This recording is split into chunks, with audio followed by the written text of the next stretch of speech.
Bhopal, c'est un événement, une tragédie qui a eu en moi un effet assez profond.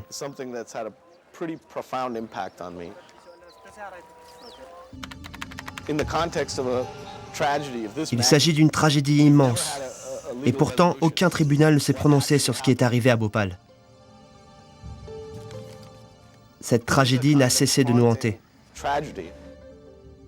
Les hommes et les femmes qui ont survécu n'ont pas pu se faire entendre par la justice. Et pour ce qui est de moi, je trouve que c'est un grand honneur de leur donner enfin une voix. Il se trouve que dans ma famille, nous avons immigré d'Inde, ce qui me permet peut-être d'exprimer mieux que quelqu'un d'autre ce qu'ils ont à dire.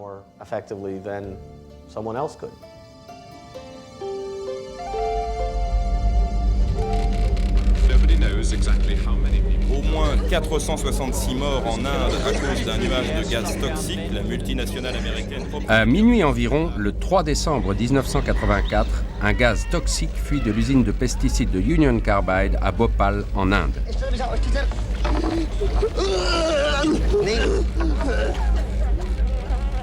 Quand le jour se lève, des centaines de milliers de personnes sont empoisonnées. Des milliers de personnes meurent. Bhopal est considéré comme le plus grand accident industriel de l'histoire. Bhopal, ce n'est pas fini. «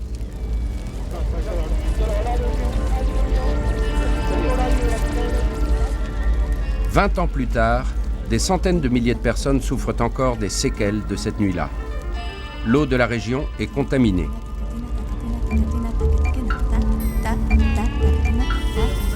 À ce jour, aucun tribunal n'a demandé des comptes à Union Carbide, devenu aujourd'hui Dow Chemical.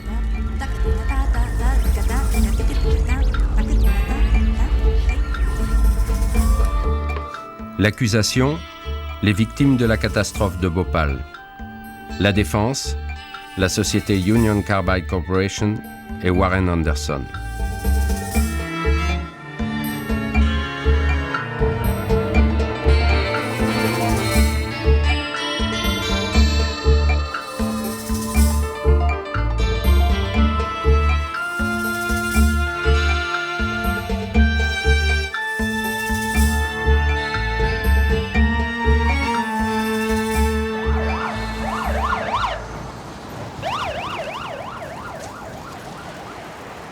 Rajan Sharma avait 14 ans au moment de la catastrophe.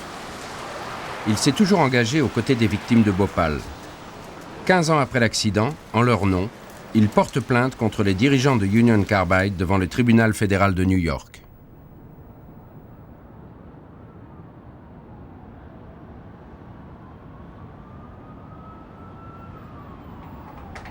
Une procédure de justice, ce sont des années de travail et d'attente. Dans la salle vide du tribunal, Rajan s'est souvent imaginé vivre le procès qui n'a pas encore eu lieu. Il se voit prendre la parole devant le jury. Comme toujours, on commence par une déclaration. Mesdames et messieurs les jurés, je m'appelle Rajan Sharma et je représente les plaignants, victimes de la catastrophe industrielle la plus meurtrière qui ait jamais eu lieu en temps de paix. Nous montrerons que ce désastre industriel n'a pas été un simple accident. C'est le résultat d'un système sur une longue durée, sur fond de négligence et de totale imprévoyance. Cette catastrophe n'est pas le simple fait du hasard. Elle résulte de décisions. Ces décisions furent le fait de Union Carbide aux États-Unis, à Danbury dans le Connecticut.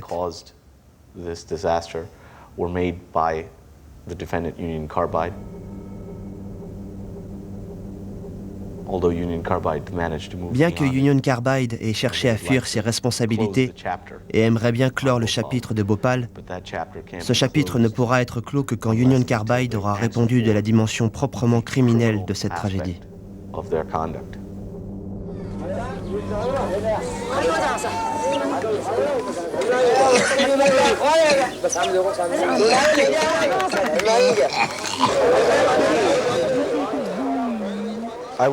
Je mettrai en évidence des preuves irréfutables que je compte présenter au tribunal, en commençant par rendre compte de ce qui s'est passé cette nuit-là.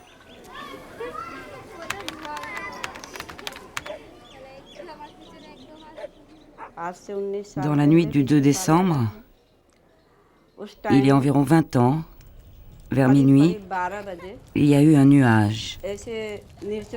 On aurait dit un nuage de piment rouge.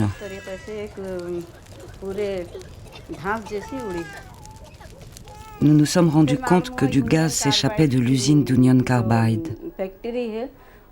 Nous avons commencé à pleurer lorsque nous nous sommes rendus compte que ce gaz arrivait jusqu'à notre voisinage. Nous habitons assez loin de l'usine.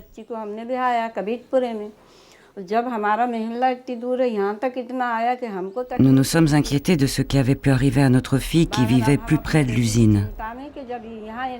Si la situation était aussi mauvaise ici, que pouvait-il bien se passer là-bas? Mon mari m'a dit « Arrête de pleurer ». Il m'a dit « Allons chercher notre fille ». Je lui ai demandé « Et comment ?» Il m'a dit « Allons à l'hôpital à Midia ».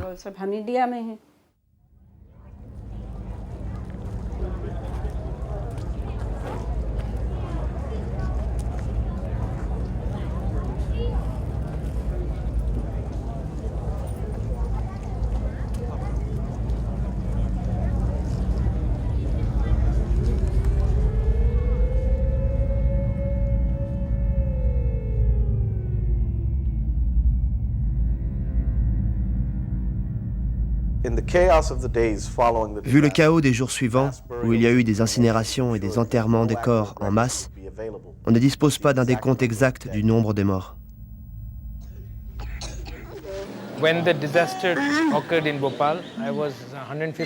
Quand la catastrophe est arrivée, j'étais à 200 km d'ici. Quand je suis arrivé, j'ai vu énormément de gens en grande souffrance. Leurs yeux leur faisaient mal, ils étaient assis, tassés les uns contre les autres, pleurant, gémissant de douleur. C'est à ce moment-là que je me suis rendu compte de l'envergure de l'événement. C'était énorme. Lorsque nous sommes sortis de l'hôpital, nous étions en larmes. Des hindous et des musulmans rassemblaient les corps que les médecins dégageaient en grand nombre. Il y en avait qu'on mettait dans des jeeps. Il y en avait qu'on mettait dans d'autres véhicules.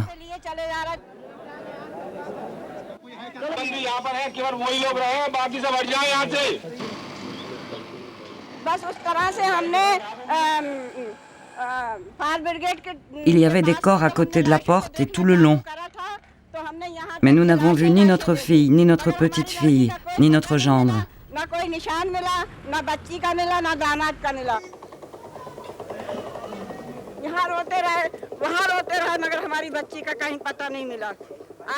Nous n'en pouvions plus de voir tout ça.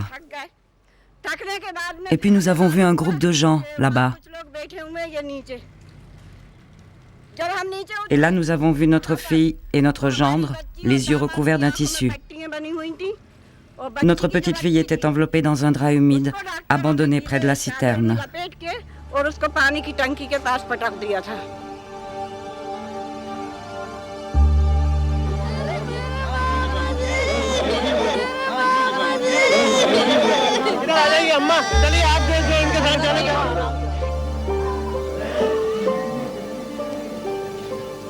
The children are dying in front of me and I can't do anything much. Regarding whatever we are doing here is just symptomatic. We are just trying to reduce the toil of it, but we can't help it.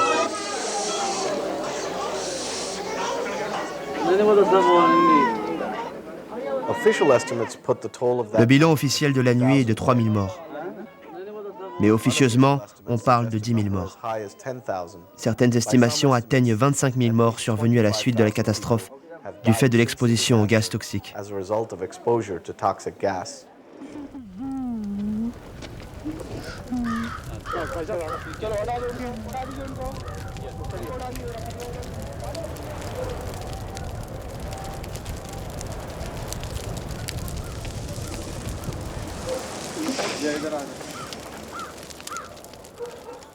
Ma petite fille a survécu 2 mois et demi. On continuait à la soigner, mais de l'écume sortait toujours de son nez et de sa bouche. Une nuit, ils lui ont donné du lait, l'ont endormie. Au matin, ils l'ont retrouvée morte.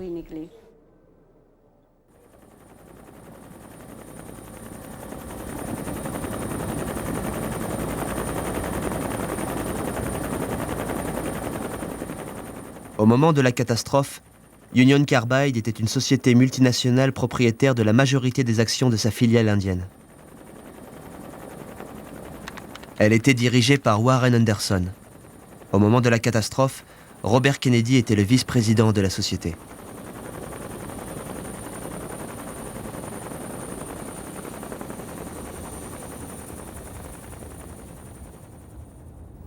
Quelle fut votre première réaction lorsque vous avez appris ce qui s'était passé?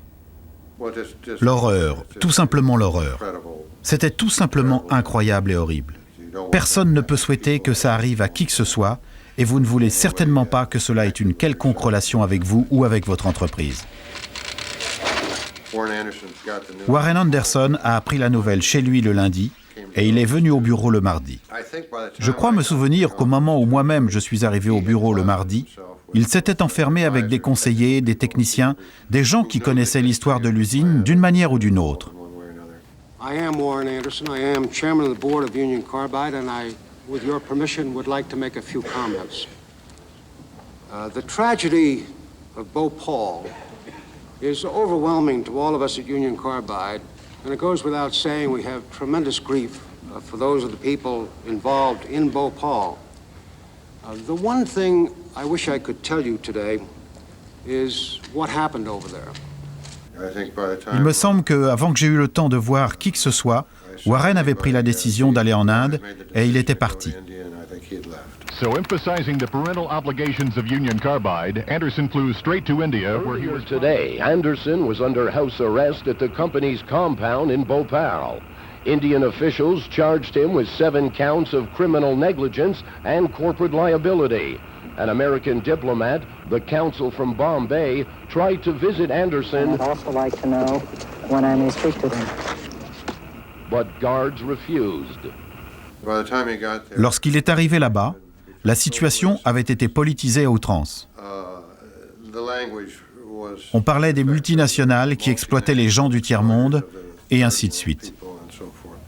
Tonight, Warren Anderson is out on $2,000 bail. The 63-year-old Union Carbide chairman says he does not know whether he'll have to face trial, but he is glad to be free now. What I'd like to do, and I hope you can help me, is tell my wife I'm alive and well and hi, Mom, you know, like they do in the ballgame.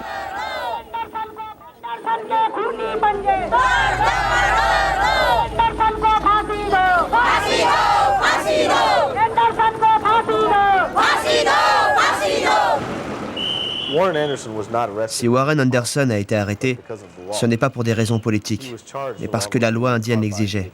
Il a été inculpé, ainsi que Union Carbide, de meurtre du fait de négligence.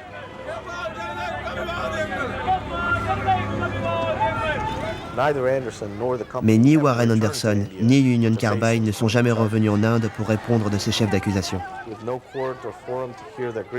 Sans lieu pour se faire entendre, les victimes en sont réduites à brûler l'effigie des dirigeants de Bhopal chaque année au moment de l'anniversaire de la catastrophe.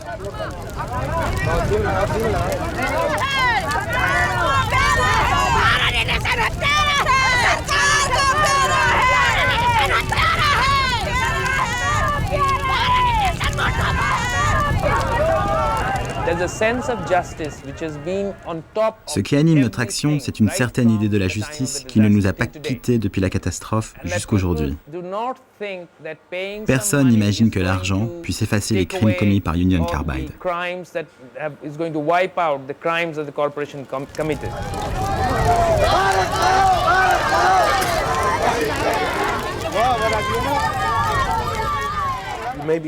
Vous pouvez certes vous demander en quoi une entreprise située à Danbury dans le Connecticut peut être tenue pour responsable d'une catastrophe qui a eu lieu à 15 000 km de là en Inde, dans une usine appartenant à sa filiale indienne.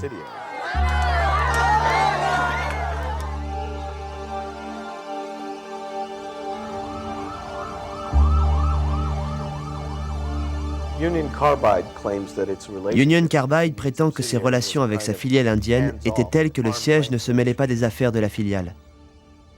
Mais en réalité, c'est bien Union Carbide qui a pris les décisions cruciales qui ont conduit à la catastrophe qui a fini par se produire à Bhopal.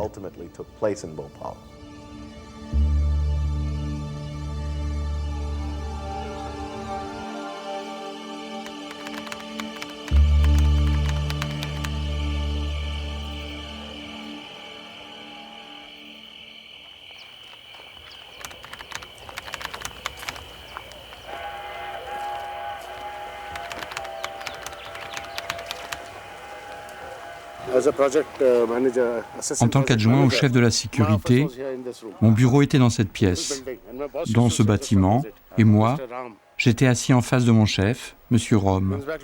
Ça me rappelle beaucoup de souvenirs. Bon ou mauvais? Au début, bon, très bon, mais de moins en moins bon et carrément mauvais à la fin. Quel effet ça vous faisait de travailler pour Union Carbide? Vous qui étiez un jeune ingénieur, c'était important? C'était un rêve, un rêve. Très peu de personnes étaient recrutées par des multinationales à l'époque. Et si vous étiez choisi, il y avait de quoi être fier. Vous savez, pour votre communauté, pour vous, parmi vos pairs, par rapport aux gens qui se classaient derrière vous au même moment. Disons que ça donnait un petit statut. C'était agréable.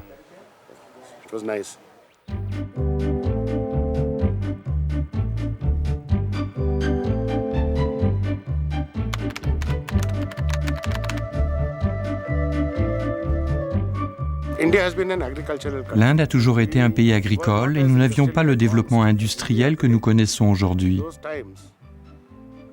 En ces temps-là, l'échec ou le succès de la nation était fonction de la mousson et des invasions d'insectes. On pouvait voir des champs entiers anéantis par des invasions d'insectes.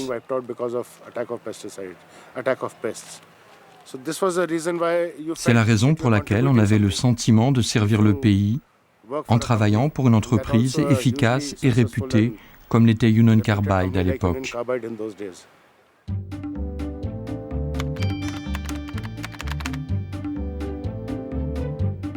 Oxen working the fields, the eternal river Ganges, jeweled elephants on parade. Today, these symbols of ancient India exist side by side with a new sight, modern industry. India has developed bold new plans to build its economy and bring bright future to its more than 400 million people. But India needs the technical knowledge of the Western world.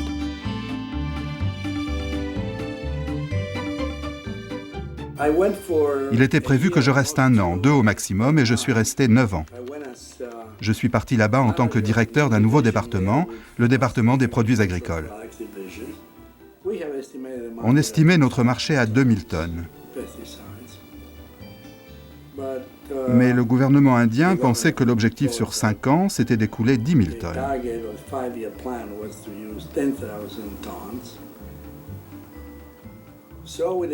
Alors nous avons décidé d'anticiper et nous avons demandé la totalité des 10 000 tonnes, même si nous savions que c'était un rêve en quelque sorte.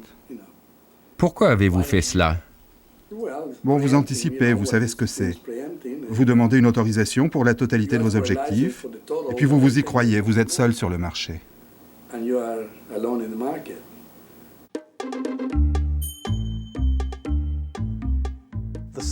La taille de l'usine allait s'avérer un facteur clé lors de la catastrophe. Un ingrédient décisif dans la fabrication des pesticides était le méthylisocyanate, ou MIC en abrégé. Un produit chimique extrêmement instable et dangereux, dont le stockage exige des conditions difficiles à réunir.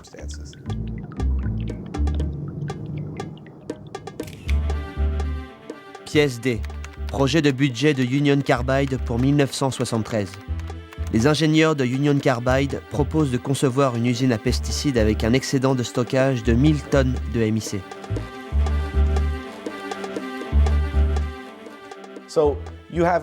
Donc, ici, on voit que la décision a bel et bien été prise par le conseil d'administration d'Union Carbide de mettre en place une capacité excédentaire de 1000 tonnes de MIC, stockée dans des installations à proximité de logements.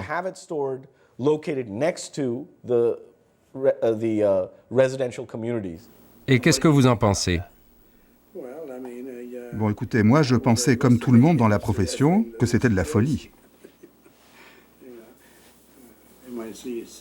Le MIC, c'est un produit chimique très instable et il se transforme en gaz sans prévenir. Et avec une grosse chaleur, cette transformation chimique peut s'avérer très explosive. Et au-delà d'un certain point, elle devient incontrôlable et stocker une telle matière, c'est extrêmement dangereux. Les souvenirs de Munoz, si je peux me permettre, diffèrent beaucoup de ceux des autres personnes de Carbide. La décision relevait entièrement de la société indienne. Elle n'a pas été prise à Charleston, en Virginie occidentale, ni par les gens de Union Carbide. Bon, pour ce qui est de la construction des bâtiments, et celui-là en particulier, tout ça, c'était du ressort du groupe d'engineering numéro 1. Ce groupe avait ses locaux à Charleston. Et le groupe numéro 1, c'était en quelque sorte l'ingénieur de la division chimie. À cette époque, c'est eux qui mettaient tout en musique. L'absorption de MIC peut causer des dommages pulmonaires très graves et irréversibles, tant chez les êtres humains que chez les animaux.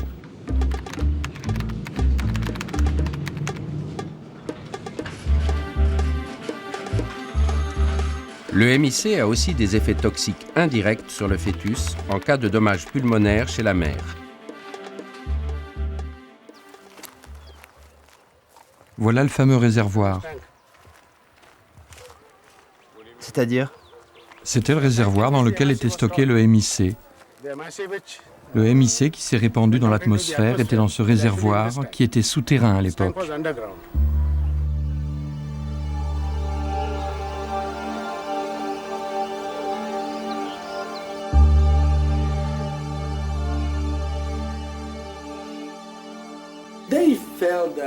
Ils pensaient qu'ils maîtrisaient le MIC, que ça n'avait pas de secret pour eux.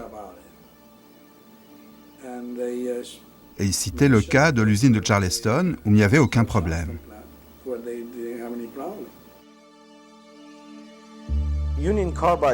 L'usine de Union Carbide à South Charleston était censée être l'usine sœur de Bhopal. Même produit, même stockage de MIC. Somebody has to say that our safety standards in the U.S.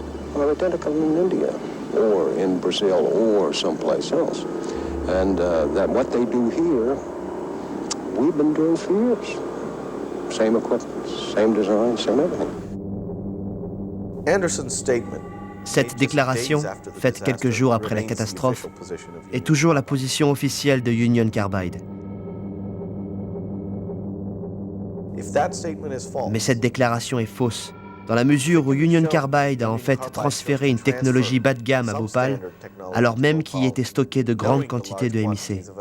Et si tel est bien le cas, alors on pourra considérer que le comportement de Union Carbide est criminel. Vous remarquerez que la technologie qu'on voit ici ressemble à ce qu'on trouve d'habitude dans une usine des années 40 ou 50.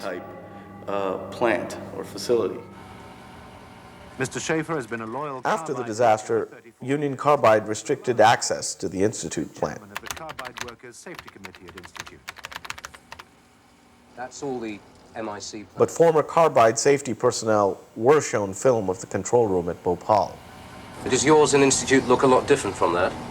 Yes, it looks a lot different. More modern, the instrumentation looks altogether different. And of course, there's no computers at Bhopal. What do you have at Institute? We have a computer system, but it is a monitoring computer system. Now, if there's anything out there that happens beyond normal, we get a monitoring alarm on this computer system, which tells the operators that they do have a problem. How might it have helped at Bhopal if they'd had a computerized system like the one you have at Institute? I definitely think it would help.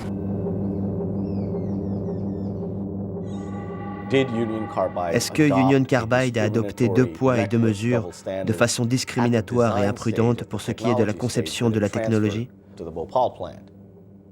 20 ans après les événements, nous sommes maintenant en possession d'un document crucial. Il révèle ce qu'a été le processus interne de décision de Union Carbide. Il nous permet de répondre à cette question de manière définitive.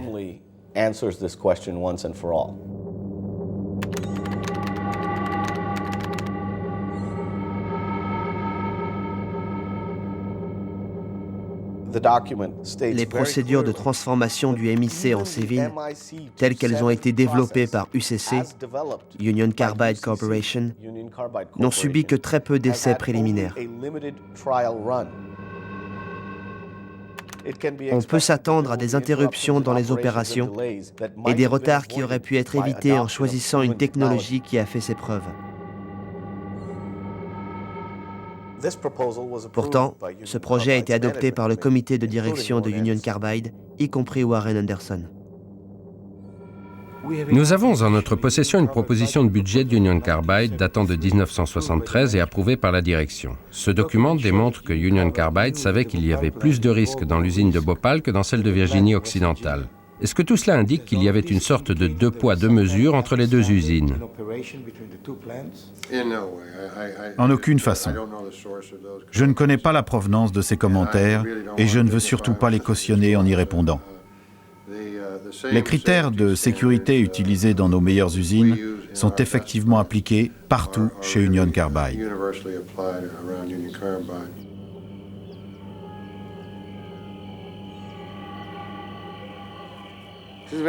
C'est très intéressant, ces trucs qui viennent de la haute direction. Donc c'était risqué depuis le début? Oui, je suis très surpris.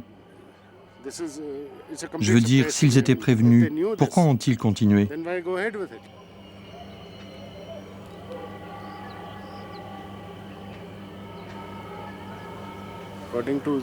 Selon certains chiffres que j'ai vus ici, ils se préparaient à amortir le coût de l'usine en 3 ans. C'est parfaitement cynique. C'est cynique, oui. Donc, au fond, c'était un pari. Si ça marche, ça marche. Si ça ne marche pas, tant pis. C'est pas plus grave que ça.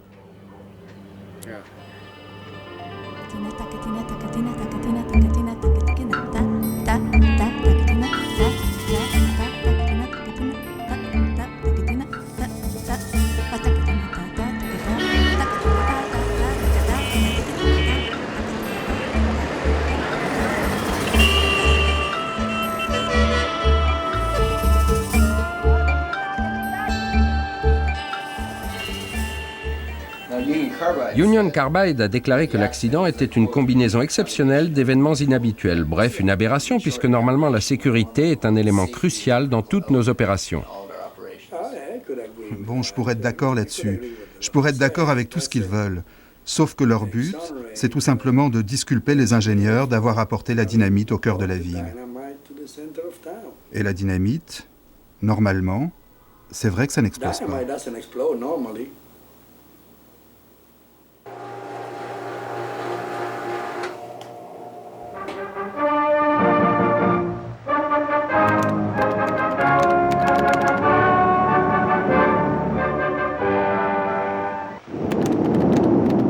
Gas is dropped from planes either as a spray or in gas bombs. But should enemy raiders use gas against your community, there is no reason for fear or panic. Because if you know what to do, you can protect yourself and safeguard your family against the menace of gas from the air.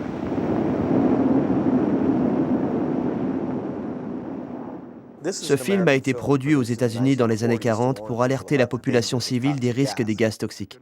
Mais à Bhopal, Union Carbide ne s'est jamais préoccupé d'alerter la population qui vivait près de l'usine des risques encourus. Are equipped to neutralize the liquid gas so that people may go outside without danger of exposure to the liquid or its poisonous fumes.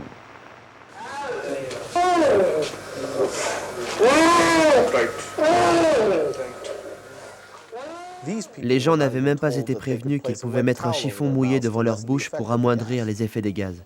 À ce jour, Union Carbide refuse de rendre publiques des informations de nature médicale sur les gaz, prétendant que cela constituerait une violation de ses secrets de fabrication. Et bien entendu, à la différence de l'usine de Virginie, il n'y avait ni plan d'urgence ni plan d'évacuation à Bhopal. At Bhopal, they had no emergency or evacuation plan for the people outside of the plant. None whatsoever. Well, I think that they should have had one. And I don't think that our plant would ever operate unless we didn't have some kind of a plan. Do you think that would have had a bearing on the events of last December? I think if they notified them properly in the proper length of time, they'd probably evacuated and there wouldn't have been as many lives lost that they had.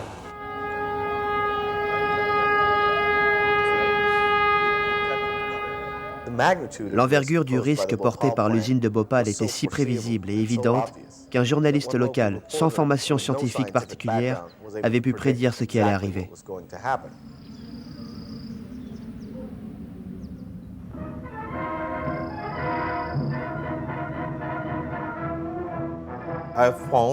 Lorsque je travaillais sur le MIC, j'ai remarqué que l'on parlait beaucoup d'un gaz spécifique, le phosgène.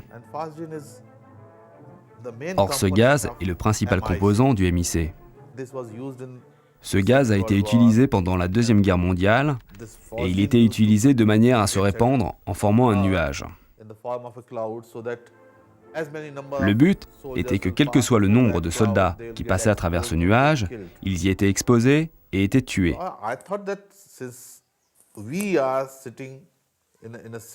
Je me suis donc dit, nous nous trouvons dans une ville, nous avons affaire au MIC, qui est constitué de phosgène. S'il s'échappe, il tuera les gens en masse.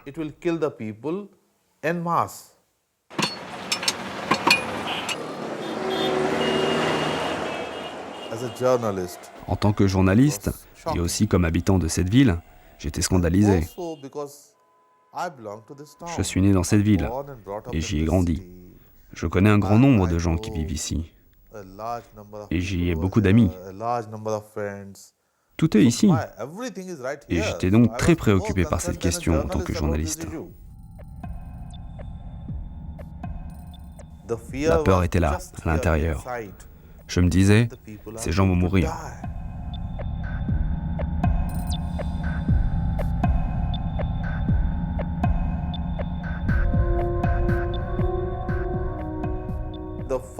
Un premier article est paru après 9 mois d'enquête, avec comme titre « Il faut sauver cette ville ». People were saying this from 1982. A series of articles appeared, posters appeared outside the plant saying thousands of people could die in an accident here.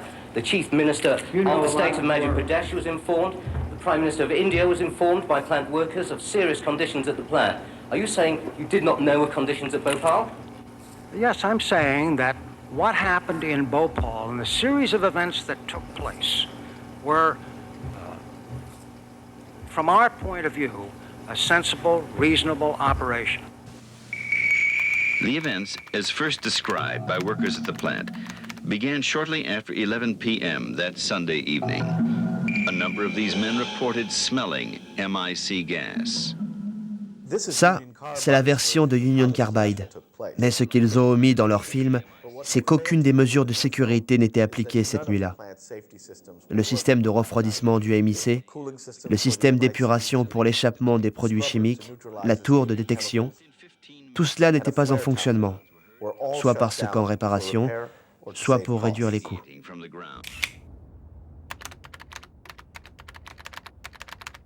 Ainsi, par exemple, le manuel de 1979 stipulait que le MIC devait être stocké à une température de 0 degré Celsius à tout moment pendant toute la durée de vie d'une usine. Il spécifiait que les systèmes de sécurité, le système d'épuration des gaz, etc., devaient être opérationnels aussi longtemps que le MIC était stocké sur le site. Le manuel de fonctionnement de 1984 a changé tout cela. En fait, Union Carbide a réécrit ses règles. Union Carbide America were consulted about the decision to turn off the MIC storage refrigeration unit. We know from Union Carbide people in India that full details of accidents such as the one that occurred in 1981, the two that occurred in 1982, all the near misses that occurred, they were all referred back to Union Carbide America. Are you saying you did not know of these things? No, I did not know. Then, at 12:15 a.m., the control room operators said they checked the tank pressure and saw it rising. Within 15 minutes, rumbling sounds were heard coming from tank 610. Heat began radiating from the ground. The concrete platform began cracking, and at approximately 12:45 a.m., the screeching through the safety valve signaled the terrifying release.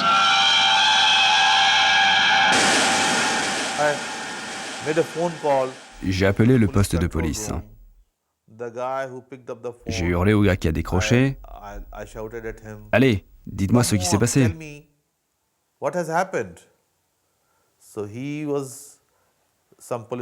Et le type de la police m'a dit en hindi,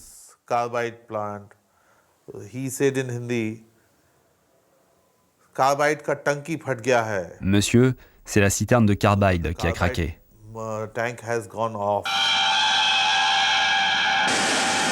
For the next 2 hours, 50,000 pounds of a poisonous methyl isocyanate gas enveloped most of the older sections of Bhopal. Those women, men, and children living within sight of the plant were most affected, but the noxious fumes raced along with thousands of others who futilely tried to escape.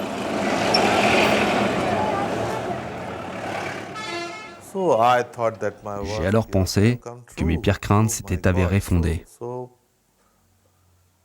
Mon Dieu, à ce moment, vu que je connaissais bien les effets du MIC, j'ai pensé que c'était fini, que personne ne pouvait rien pour moi.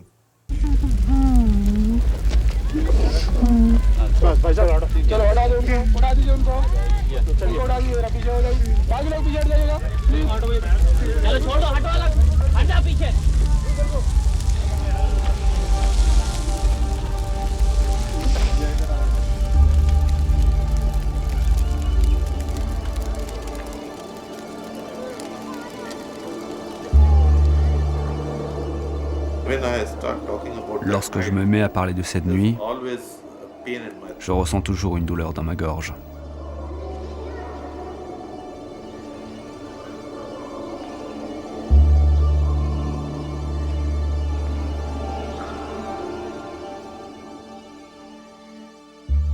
Semblable aux premiers symptômes, lorsque je me suis rendu compte de ce qui se passait. Le simple fait de vous parler au moment où vous évoquez ce sujet, et je ressens le même étouffement dans la gorge. C'est quelque chose que je vivrai des milliers de fois. Je vivrai des milliers de fois cette même douleur.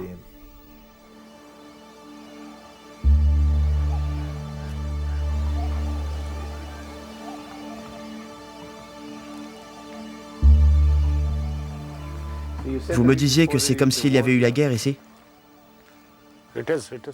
C'est vrai. Vous ne ressentez pas la même chose? Tout est anéanti, il ne reste rien de tant d'années de dur travail, tant de gens, tant de carrières, tant de rêves.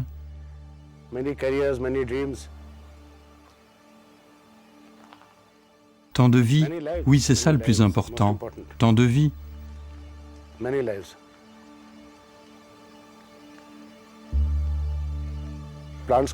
Les usines, ça va, ça vient, le foncier, les entreprises aussi, mais les êtres qui sont morts, ceux-là, jamais ils ne reviendront.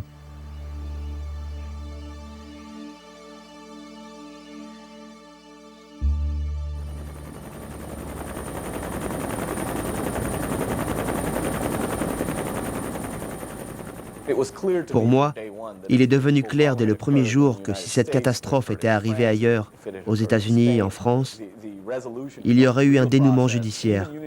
Et même la stratégie de Union Carbide face à la justice aurait été complètement différente. La stratégie adoptée a découlé en bonne part de ce que tout cela est arrivé dans un pays du tiers-monde.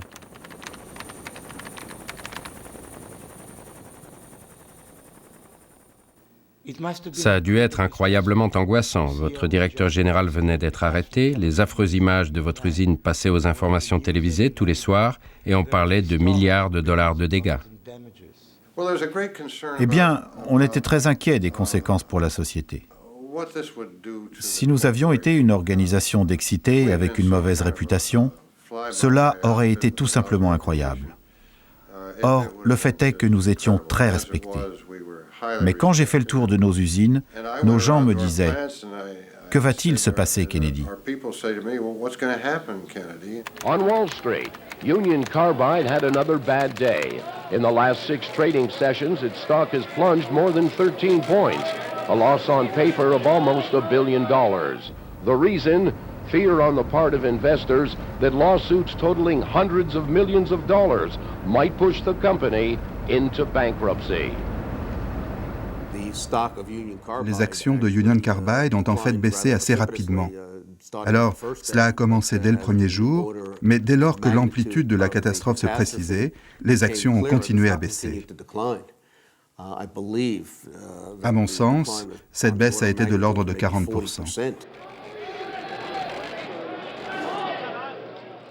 Le principal souci, c'était la responsabilité de la société pour les morts d'hommes.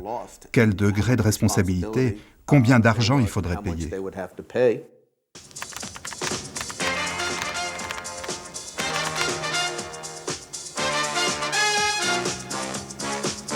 Love 'em or loathe 'em, the elite band of America's top personal injury lawyers has entered the Bhopal affair with a will. Many, like the daddy of them all, Californian Melvin Belli, flew to India shortly after the disaster to sign up clients by the thousands in the shanty towns.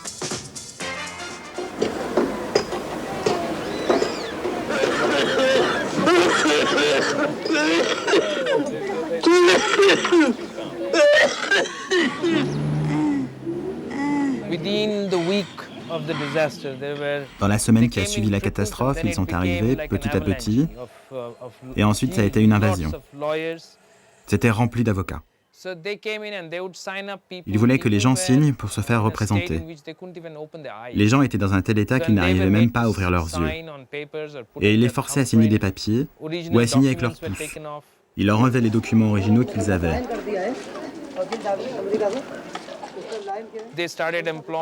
Ils ont commencé à recruter des assistants, des intermédiaires. Ils payaient des commissions aux gens qui leur apportaient des clients dans les hôtels où ils s'étaient arrêtés.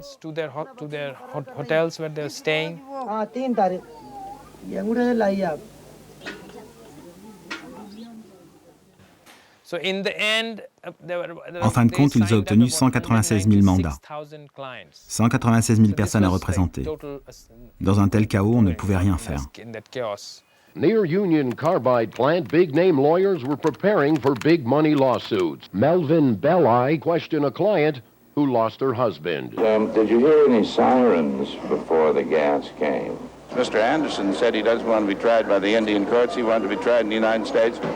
My clients want to be tried in the United States, too, and they want United States damages.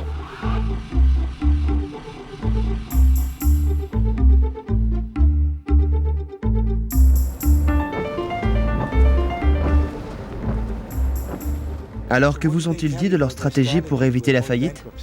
L'enjeu, c'était tout de même un litige qui portait sur des milliards de dollars. C'est vrai qu'il y avait des menaces de ce genre. Selon plusieurs des avocats consultés, Bhopal pouvait être considéré comme une simple filiale dont Union Carbide pouvait se détacher. Et de cette façon, si vous voulez, ce qu'ils cherchaient, c'était de se protéger en cas de litige supplémentaire.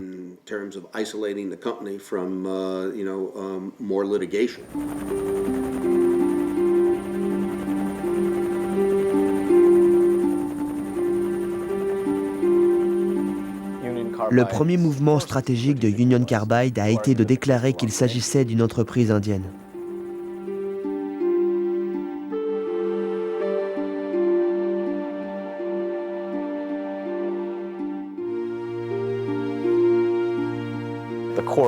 La Cour a accepté la version des événements présentée par Union Carbide, selon laquelle elle n'entretenait que des liens distants avec la filiale indienne.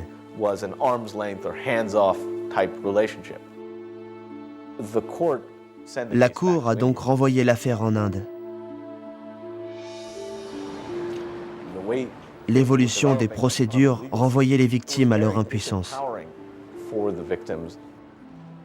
Pour elles, cela devait ressembler à une bizarrerie incompréhensible. Pourtant, c'était de leur destin qu'il s'agissait.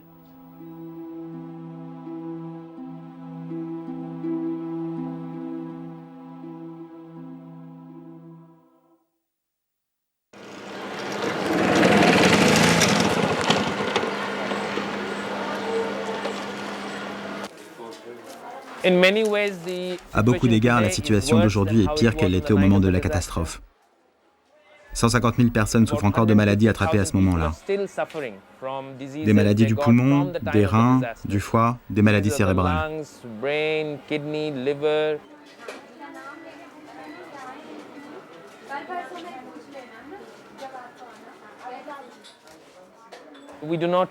On n'a pas de protocole de soins. On ne sait pas comment traiter ce genre de maladie.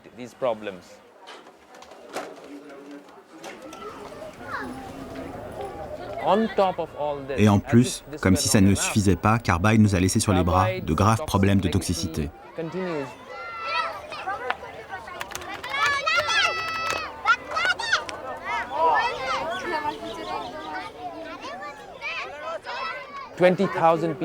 Plus de 20 000 personnes ont été exposées à l'empoisonnement des nappes phréatiques, d'où elles tirent l'eau pour boire. Voici la décharge principale qui continue à déverser ses polluants dans le sol. De quoi s'agit-il? De 1800 à 2000 tonnes de déchets qui viennent de l'usine.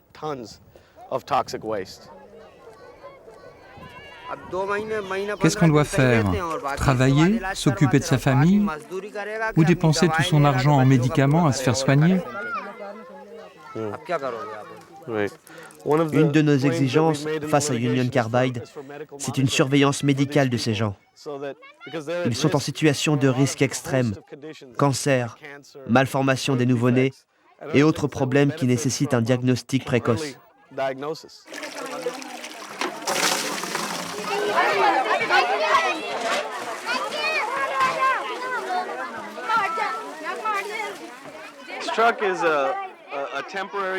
Ce camion livre de l'eau à ces gens.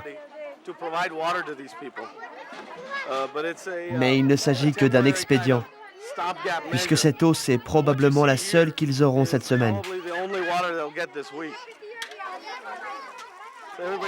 Tout le monde essaie d'en prendre un maximum pour s'en servir toute la semaine. Se laver, boire, faire la lessive.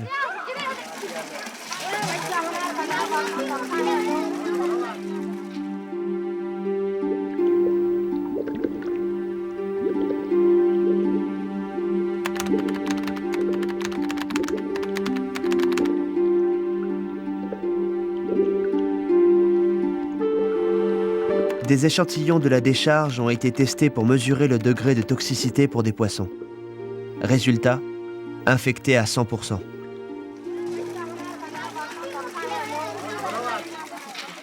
En 1974, quand l'unité de production de MIC en était encore à l'état de concept, les ingénieurs de Union Carbide de Charleston expliquèrent aux dirigeants de Union Carbide qu'il y avait un danger de pollution des eaux de Bhopal. Autrement dit, déjà au stade de la conception, ils connaissaient le résultat probable de leur activité. L'effort, sur le plan légal, c'est de donner à connaître toute l'affaire à la Cour, pour mettre en cause la thèse de Union Carbide qu'il s'agit simplement d'un accident industriel. À New York, dans une salle de tribunal ressemblant à celle-ci, Union Carbide avait commencé par demander que cette affaire soit jugée en Inde. Leur thèse était que c'était un problème ressortant des autorités indiennes et que le système de justice indien était fort capable de le traiter.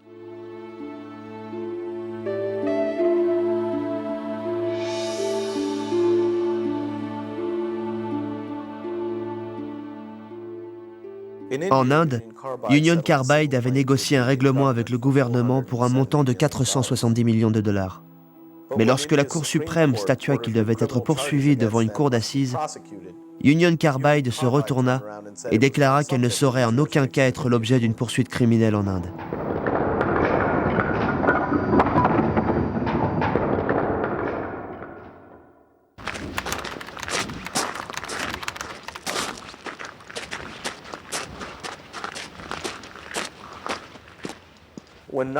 Et lorsque ni Anderson ni Union Carbide ne se présentèrent pour répondre des poursuites, les tribunaux indiens constatèrent qu'ils étaient en fuite.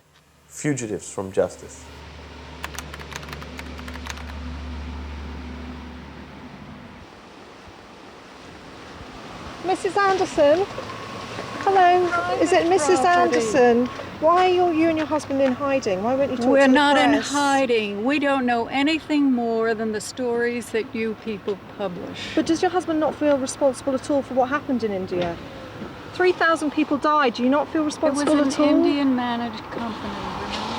Why will he not face trial if he thinks he's innocent?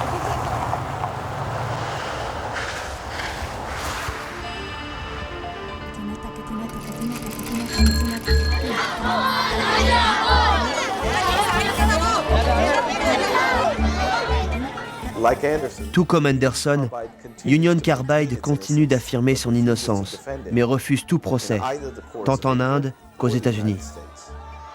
Et il n'existe aucune cour de justice internationale qui puisse entendre le point de vue des victimes.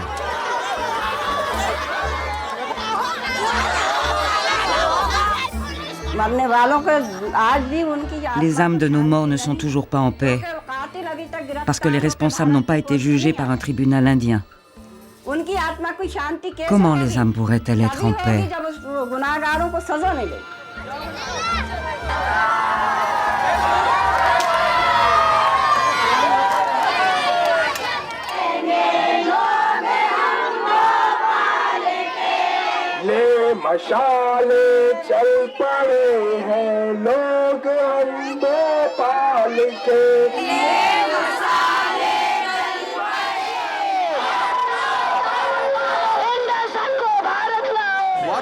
Quel est le résultat de vos actions depuis 18 ans?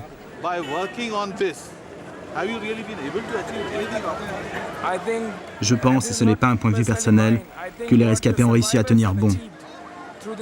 Ils ont mené la plus longue lutte que les victimes d'une catastrophe industrielle aient jamais menée. A. Pour garder vivante la mémoire de ceux de Bhopal. B. Pour faire savoir que la catastrophe de Bhopal continue et que c'est loin d'être terminé. C. Pour faire avancer l'enjeu. Il s'agit d'un crime qui doit être jugé.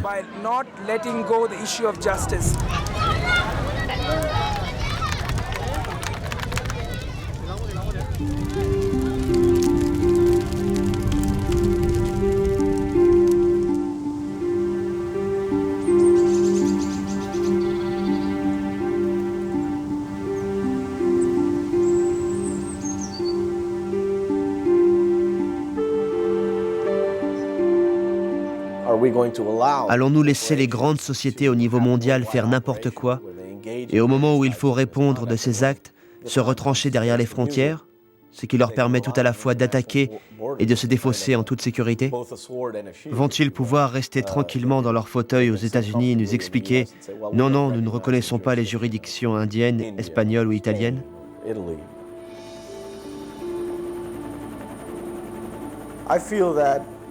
Mon point de vue, c'est que Union Carbide a réussi à jouer les lois d'un pays contre l'autre pour se payer la tête et des uns et des autres.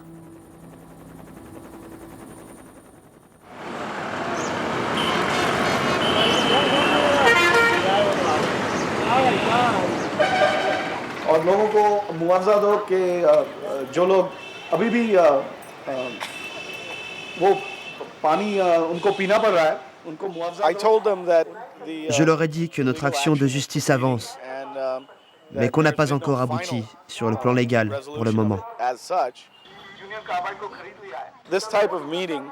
Ce genre de réunion, ce genre de rassemblement, les manifestations, tout ça a eu un grand effet sur moi. Parce que vous voilà devant des individus qui sont parmi les gens les plus déshérités de la planète. N'empêche qu'ils s'organisent et cherchent à obtenir réparation.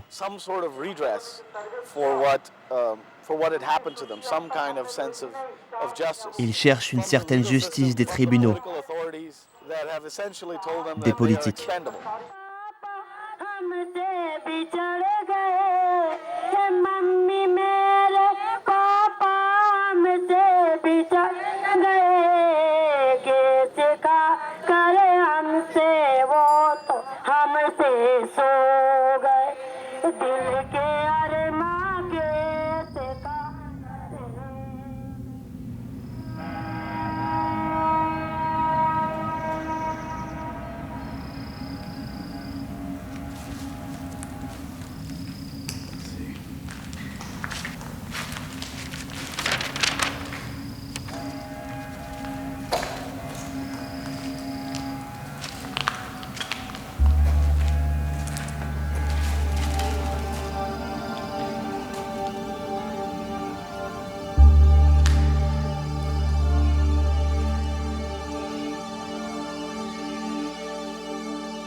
Laisser une question comme Bhopal sans réponse, c'est laisser perdurer un vide légal au niveau mondial.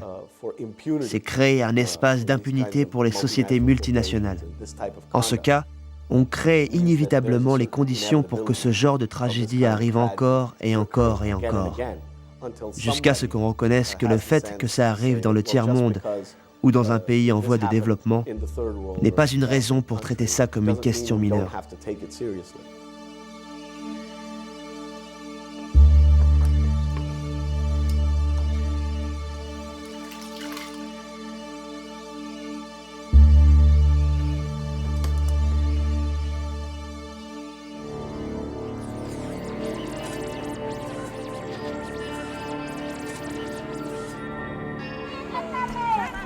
En mars 2004, la plainte numéro 99 CIV 11329, présentée par les victimes de Bhopal, a été considérée recevable par le tribunal fédéral de New York. Cependant, la Cour a limité la procédure aux questions d'environnement affectant directement la population de Bhopal. L'action en justice continue.